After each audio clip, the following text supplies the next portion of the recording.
Okay, now we're going to look at the timeline for ancient times, which is the Greeks and the Romans. Okay. So this is from chapter 2 of Cameron and Neal, I think the 3rd edition. We talked about the Wall of Jericho. So Cameron and Neal declare that it's monumental architecture or surplus, not for defense purposes. Then the earliest recorded word, Sumeria, you have at the beginning, when you're looking at cumulative and circular causation, you're starting with certain technologies. And everything that's been developed through today started with those technologies. Perhaps. So you have textile making ships, working with metal, fire baking, pottery. You have wine making. Do I have that there?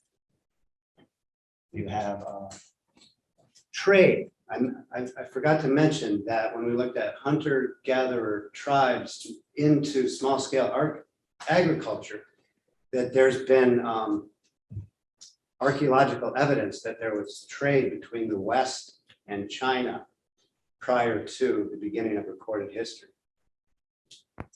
So globalization has been with us since the beginning of recorded history. It's not anything new.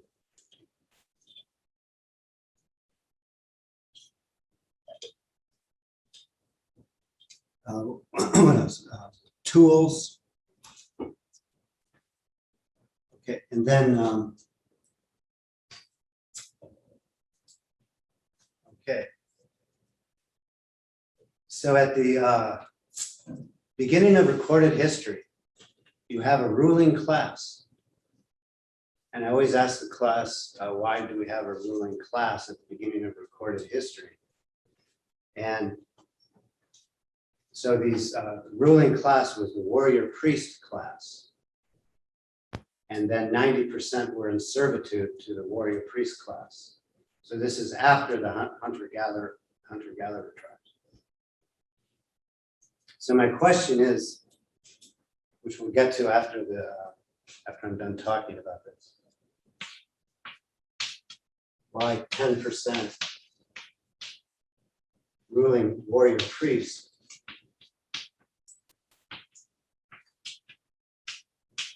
And 90% servitude.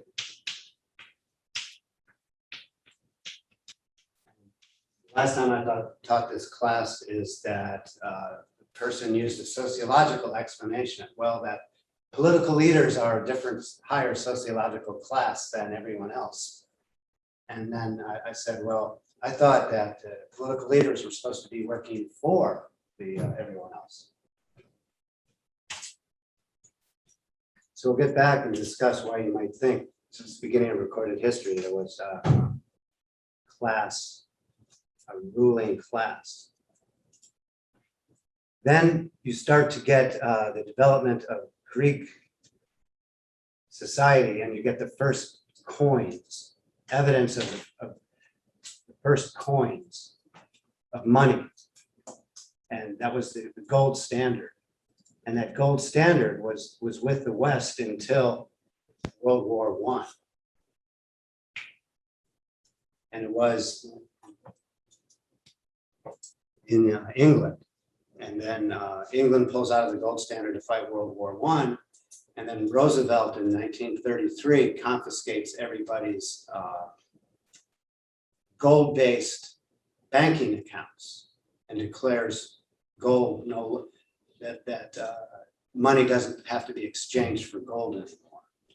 Roosevelt did that in 1933, and then the Supreme Court declared that was okay. So the gold standard starts with the Greeks. And then, so then you start to get the beginning of people writing against the abuse of the state, Cicero in particular.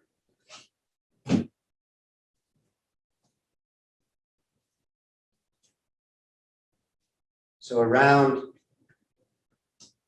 before the Common Era and then during the Common Era, you're going from the Roman Republic to the Roman Empire. And then the empire continues to expand. They take over more and more land and enslave more and more people. Then what happens is they don't have enough gold to pay the soldiers who are overseeing the slaves. So they put in wage and price controls. And so our hypothesis in this class is that you don't have solid monetary policy, which is could be defined as the gold standard. And then you put in wage and price controls, which can be seen as a bad rule of law. Well, then you can use that economic determinism to explain the decline of the Roman Empire. Because they don't have enough gold to pay the soldiers to supervise the slaves, because they expanded their empire too quickly.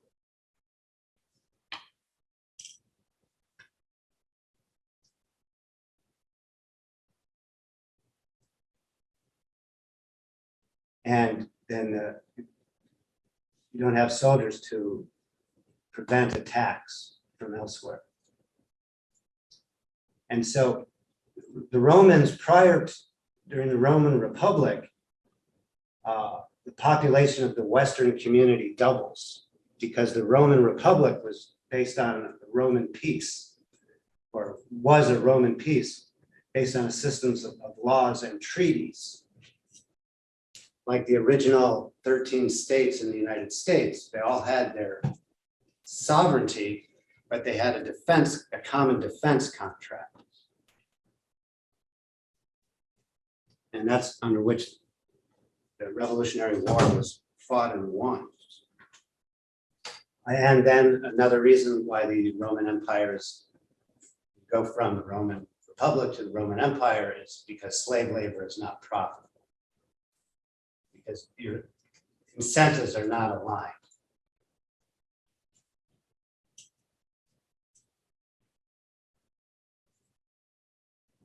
So let's look at why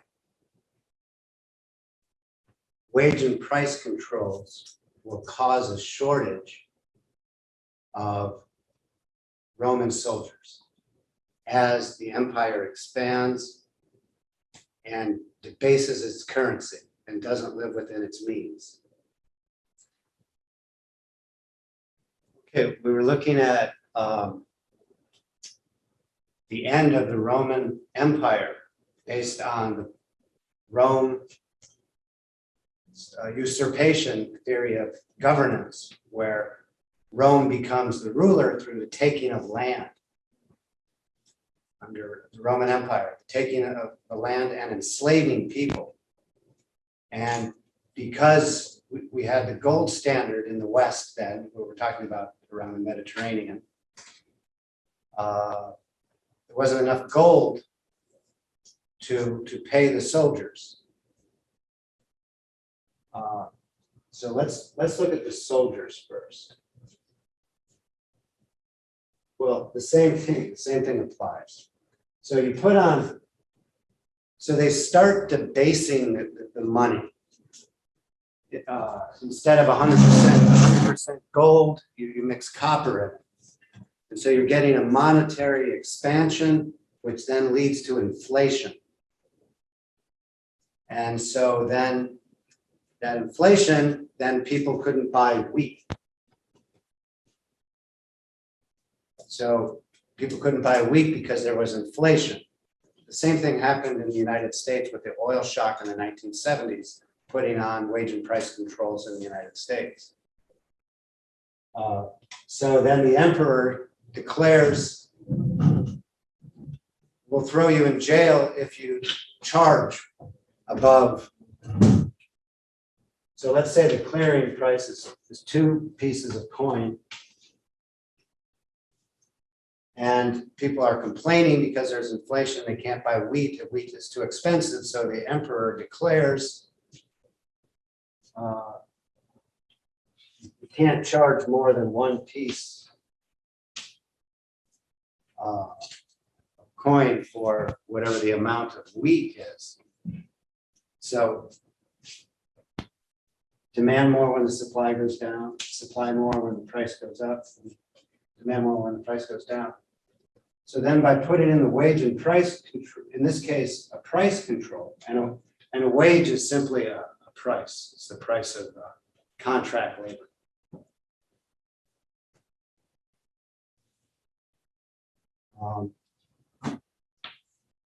Here's the new demand, here's the new supply.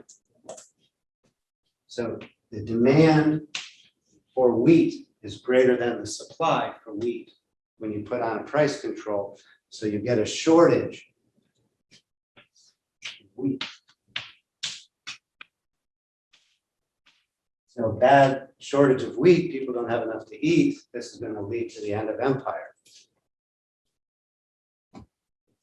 Again, our hypothesis is that you need a sound monetary policy, fiscal policy, and rule of law. Putting on wage and debasing the currency and putting on price controls violates the hypothesis, end of the Roman Empire.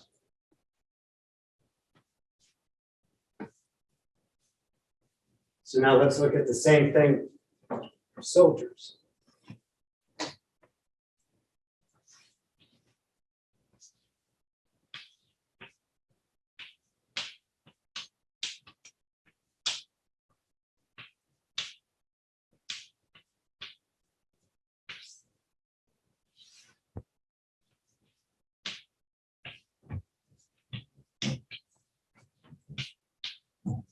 There's the market for soldiers, the Roman Empire.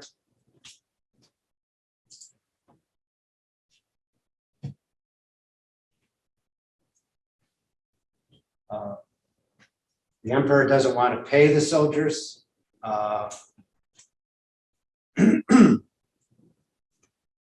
So, which is why you have military conscription. Franklin Roosevelt, President Roosevelt, put on the first and only peacetime draft in American history prior to Pearl Harbor, drafting 900,000 people. So you put on a price for labor, the wage, without manipulating the market.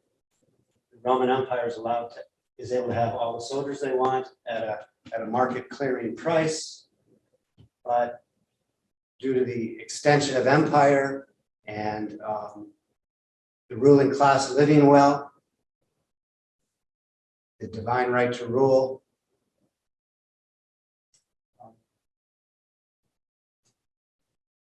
you put on a price control, and again you get a shortage of soldiers, the demand for soldiers greater than supply, so no one is able to guard the empire.